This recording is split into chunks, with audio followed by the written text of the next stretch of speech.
Hello. I am here today with Elise Awwad, the CEO of DeVry University. Elise, I have so many questions for you, but before we get into the nitty gritty and all the sort of challenges and opportunities of the modern university, could you just help orient me on who you are and how you ended up in this frankly really cool role? I would love to. First of all, thank you, Matt, for having me today. Um, so, as you said, I'm the president and CEO of DeVry University. What people don't realize, though, is I've spent more than 2 decades at DeVry, specifically at DeVry University. In most of my career in admissions, I would say about 16 years of admissions, enrollment, student support experience. Prior to becoming the president and CEO, I was the chief operating officer for a couple of years, and so I've spent a lot of time at DeVry, really transforming student support by prioritizing the most important things in higher education: academic success, intensive career readiness, and really making sure that we have a holistic approach to developing a student while they're with us, and then even well beyond their time with us. So, yeah, I started in 2004. I actually just hit 22 years, so little over 2 decades, and been the president and CEO since 2023. Awesome. Yeah, and I have to imagine that the university looks pretty different today than it did when you joined in 2004. What are some just like, it doesn't have to be the most like interesting difference, but what are some of the things that stick out of like, in 2004 I never could have imagined that we'd be working on something like this. Great question. And it's funny because this is a timely one. We actually just announced the celebration of our 95th year anniversary. And if Whoa. you go to the recent press release that was sent out yesterday, there is literally a whole timeline that not every year since 1931 that sort of unpacks the evolution of DeVry.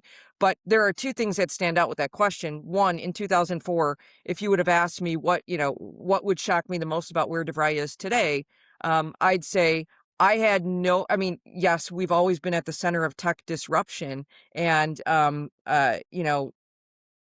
educating the workforce or the future workforce to interact with technology through that evolution. Um, Fast forward to today, I had probably no line of sight to the fact that so much of this would be centered around artificial intelligence and automation and, machines doing the work of human labor. The other thing is I probably would have never said I saw myself as a president and CEO of DeVry back in 2004 when I was enrolling students. So it's been an awesome thing to watch from DeVry being at the center of all of that disruption and being part of the solution to educating learners in the workforce, and then also awesome to take a bunch of roles since 2004 in sort of shaping the evolution of DeVry. So when a student is interested in DeVry today, how do you think about their journey? And again, like Yeah, it's pretty cool to talk to you as somebody who like came up in admissions, right? Like yeah, you've seen the student journey evolve. So like and I think this is one of those things that people think they know, but I think when it gets down to the brass tacks, it's like what does it actually look like? You get yeah, your first sort of submission of interest. So they're sort of vaguely aware of DeVry yep. through enrollment. What does that look like? Great question. It is a journey, and it's one that's evolved over time. Like I said, I spent a lot of my career really transforming that learner journey because student situations are different and they change. And you enroll at DeVry, you work with your admissions advisor. Pretty simple, right? And they really sort of start to unpack what you really want to do because a lot of students come in not knowing, and from there you decide whether there's a program that fits those desires and those career aspirations. And really, it's, once that decision has been made by the learner, there's a lot of care that goes into the process. And that's one thing that we focus so much on because don't quote me on this percentage, but upwards of 95% of our learners are adult learners. So they're Yeah. working, they need the flexibility. There are a lot of options out there for flexible education. But what we, really focus on and what we've been focused on is taking that learner journey post application to it, to the university and making sure that we're looking at their background, looking at their history and providing this wraparound care and these services that support them even before they get to the start line. But when they get to the start line, meaning their first course, there's a lot of predictive analytics and insights that get fed to our student facing colleagues, be it faculty in the classroom or student support advisors that are working with that learner.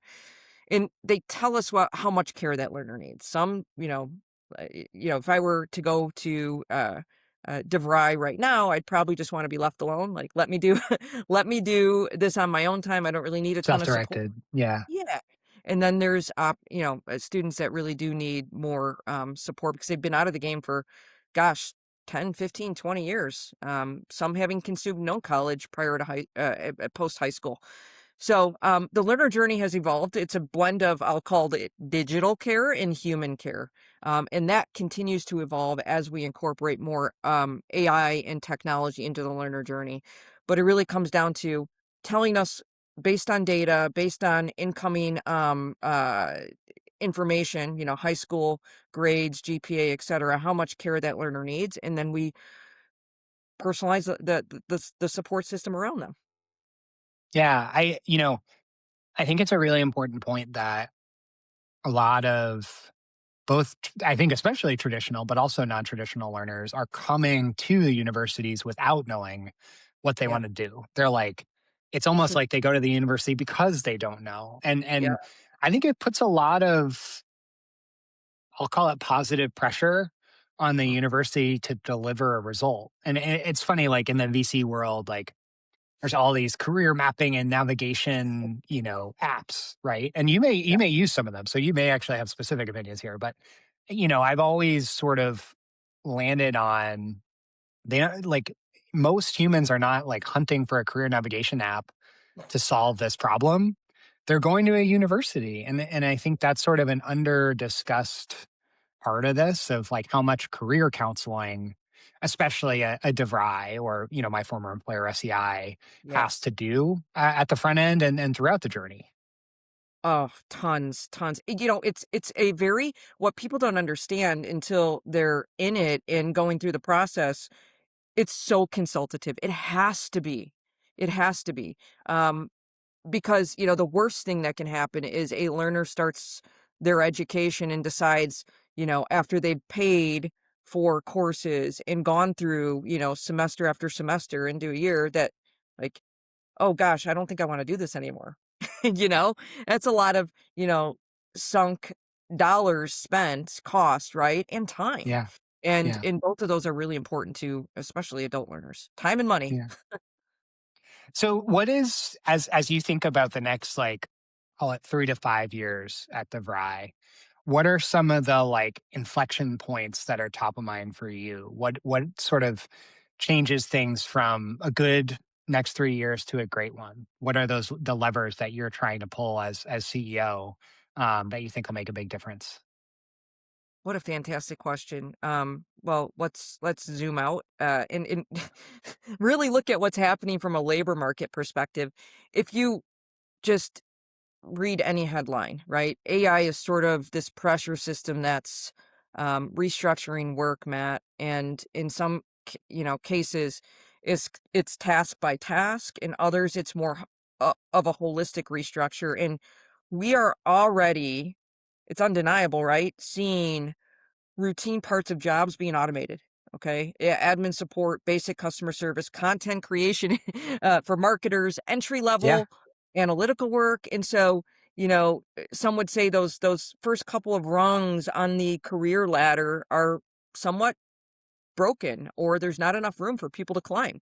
And, that is so zooming out, that's top of mind for me. The other is these entry level jobs, they're still going to exist, but what are the requirements now? Is it you need a ton of experience, 3 years to even be considered? And, I think, the next 3 to 5 years for DeVry, and we've done a lot of research on this, both from an employer and an employee perspective, which I can get into, in a bit, but for us, it's thinking about, like, how do you make sure that your graduates are marketable in 3 to 5 years? Because things are shifting every day. There's a ton of headlines saying that jobs are, either being recreated or vanishing. And so let's focus on the recreated part of that. What do we need to make sure learners have so that they're marketable when it comes to those, new expectations for those new roles? And, I can't help but continue to repeat the fact that durable skills will matter just as much as technical skills. We hear it all the time, AI plus HI, and that's a real thing. Even as an employer myself, I'm looking for both. you know, and to go even further, I think at the same time, while technical skills matter, leaders do recognize that AI and related technologies will continue to change how work gets done, but those tools are always going to be foundational. And there's a nuance here. Technical expertise alone is no longer going to be enough. You need people who can understand what those tools are doing, question them when they're wrong, because you and I are both using AI, I'm sure, right? They're not always right, those tools and, the outputs. And so um, people need to integrate them appropriately. And so I think there's signals that are clearly, flashing, and educators need to pay attention. The durable human skills and AI fluency together are going to be the new job security. And so, that's one thing that I think 3 to 5 years from now, our content, our curriculum, what we're teaching has to blend both the technical and the durable human. Um, and experiential learning, goodness, for us, it's been so hard. We've always had internship opportunities for graduates, but just coming from SEI, adult learners don't always have the opportunity to put down the work that they're doing and go sit in an internship. So we've got to embed experiential learning opportunities, real world assignments from corporate partners integrated into the curriculum so that they can walk away saying, okay, I have this credential and I also have the experience, not just project work, but project work associated with an employer. Those two things are Yeah. top. I do you design those experiential projects yourself, or is there like a platform that you use? Good question. So we do design and we are right now partnering with Ripen. Mhm. I'm sure coming Yeah, I from love Dana and Dave. Yeah, exactly. So we're partnering with them, and we're using their network of employers and projects to now embed it into the experiential learning component of our curriculum and our courses. We're starting with business and the business capstone Sure. courses. We're looking to scale Yeah. that into tech and other verticals. So that's one way of, and I can go into example projects, but yeah, did you see the recent NACE data around Say more. yeah, so, 2026 job outlook data from NACE, saying they put out a report that basically said the most valuable experiential learning opportunities on a resume are gonna be a blend of, apprenticeships, internships, co-ops, on-campus student work, in curriculum work, and, it's important that we pay attention to that, and again, I go back to the entry level job requirements and my expectation of those shifting, requiring 3 years of experience or more. Like we've got to make sure graduates aren't underemployed, that they're employable. And we've got to continue to offer all of these different, sort of a blended model of experiential learning. So some learners will do internships and co-ops, and some cannot. So they're going to need those experiential learning activities um, embedded in the curriculum. Yeah, I think what's so interesting, yesterday afternoon, a colleague and I are working on filling out a spreadsheet based on research. I'll keep it a little bit vague, and the two of us were like looking at each other, sort of dreading this, and we're like, maybe we could get one of our associates to do this, but honestly, like it'd probably take them like a week. Like we've filled out 75% already, so it's not quite apples to apples. But like if we were to give this to a junior person, it'd probably take them the better part of a week to do. And Yeah. we'd still have to do all the double checking. And I was like, I wonder if I can just like have Claude do this. And, it took the better part of like 3 prompts to like nail the ask. and I had to do like a little trial run. And then Claude researched Mhm. 200 people and added it. I was like, hey, I need you to like fill out these two things for each of these people. And then it added, in addition to filling out the two things, it added columns with its rationale on its own, Wow. and the best part was I spent from like, 4:30 to 4:45 sort of designing this, trying to figure out how to get it to map. And once I got it working, I was like, cool, do this for all 200 now. You've done the first 10. It looks like it Yeah. works. Do the next, 190. And I set it up to go. And I walked out of the house to go get my kid from daycare. And when I got home, it was done. And I Unbelievable. was, I was like, this Yeah. is like, either I was going to stay up until, 1, 2 in the morning filling that out, or I was gonna have to, like, figure out how to get a junior resource involved or something, but Claude Yeah. just did it while I was going to pick up my kid.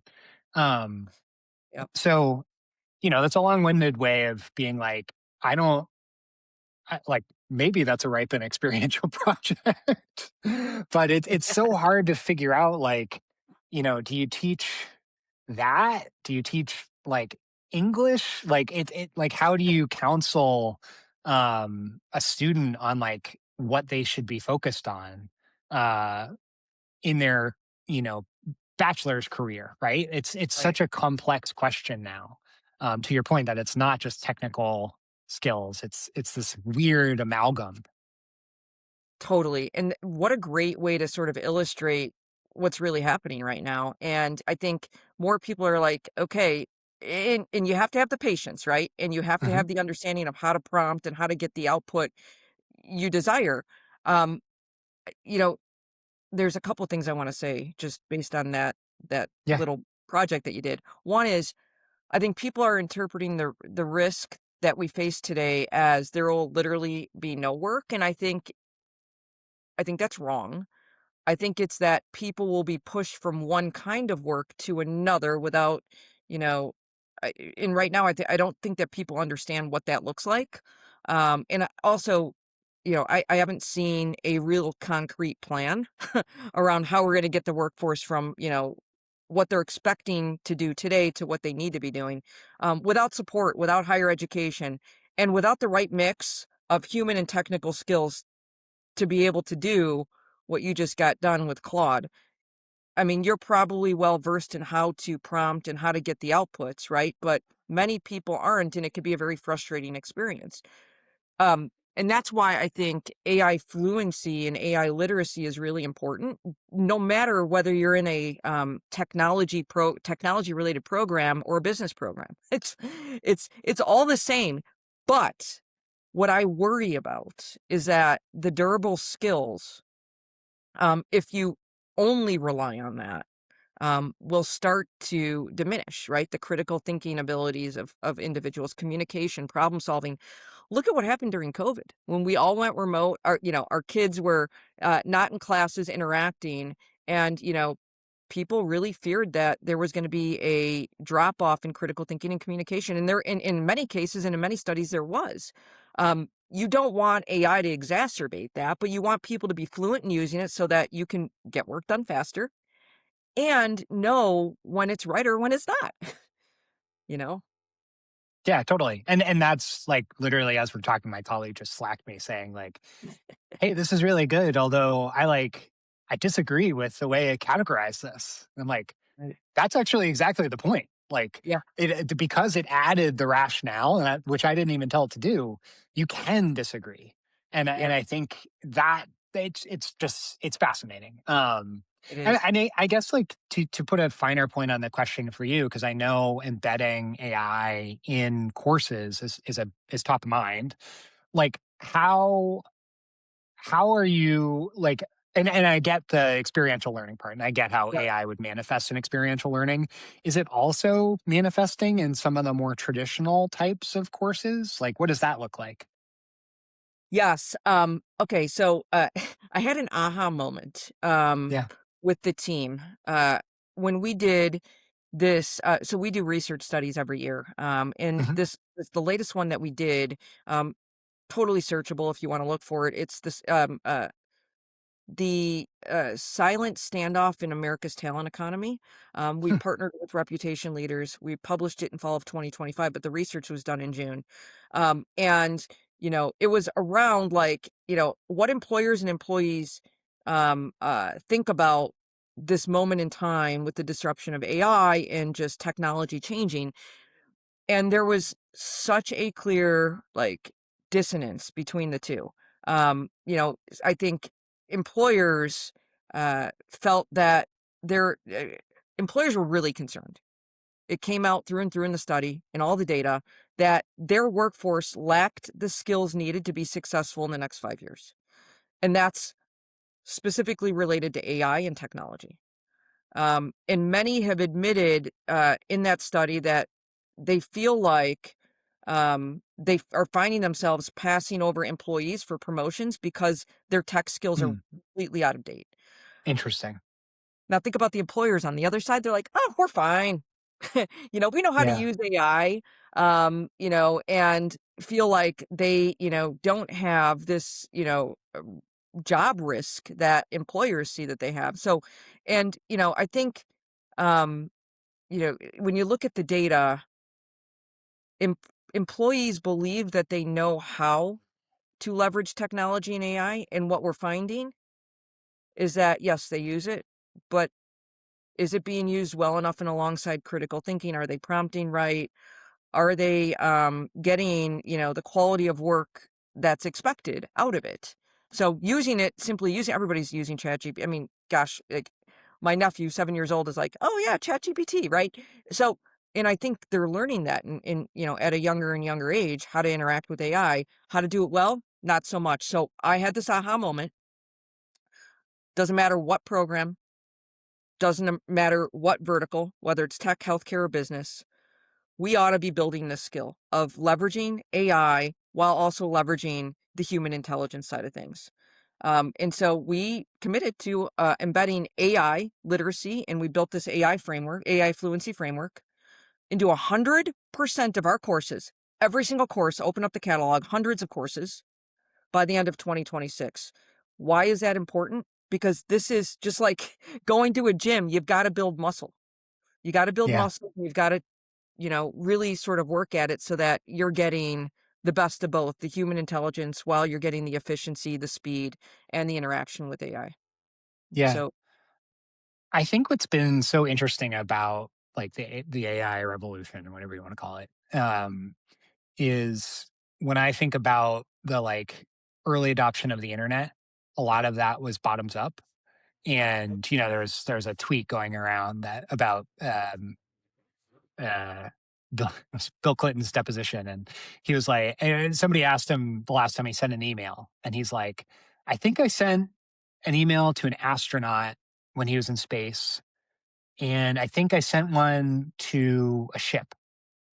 Like he remembered the individual emails he had ever sent, uh-huh. and so but coming up as an employee in that time, like entry level employees, I think were some of the first to adopt the internet. Mhm. Um, with AI, it feels sort of like the inverse, where a lot of senior leaders are adopting it and doing stuff themselves that they perhaps hadn't done as individual contributor types in a long time. So, like Shopify CEO, I think the number of like pull requests that he had pushed um, in their code base this year is like several orders of magnitude more than he had done in a decade, right? And he came up as a developer, but that skill just hadn't he couldn't put it to use given the constraints on his time until recently. And so I think it creates that dynamic you're talking about where like the employer is panicking because they're like, I see the need in my employee base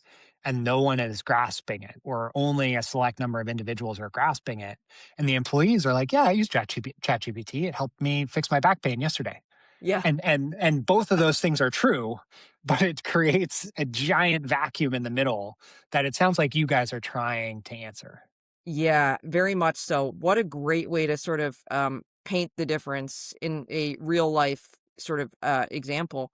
Um, Look, we always talk about will and skill.